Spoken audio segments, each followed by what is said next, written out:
રાજકોટ ગ્રામ્ય પોલીસને હત્યાના પ્રયાસના ગુનામાં મોટી સફળતા મળી છે।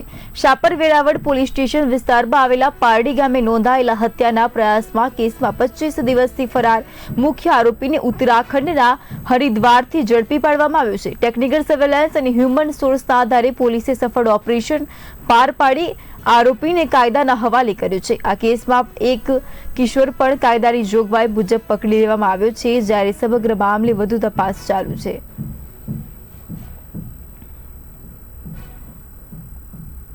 કરવામાં આવેલી હતી।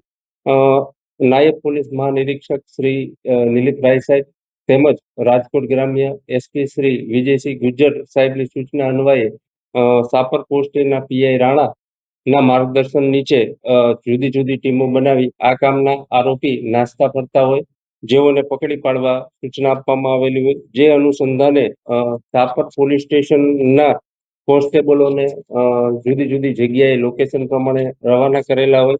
એ દરમિયાન સાપર પોલીસ સ્ટેશનના દિનેશભાઈ, દિવ્યેશભાઈ અને વિમલભાઈ વેકરિયાઓને હકીકત મળેલી કે આ હરિદ્વાર ખાતે ટેકનિકલ સોર્સથી માહિતી મળેલી હોય, જે અનુસંધાને હરિદ્વાર ગયેલા હોય। આરોપી ખૂબ જ હોશિયાર હોય, ત્યાંથી તેને સિમ કાર્ડ બદલી નાખેલો હોય અને મુરાદાબાદ ગયેલો હોય। મુરાદાબાદ પણ ત્યાં ટીમ ગયેલી હોય અને પાછી હકીકત મળેલી કે હરિદ્વાર હોય।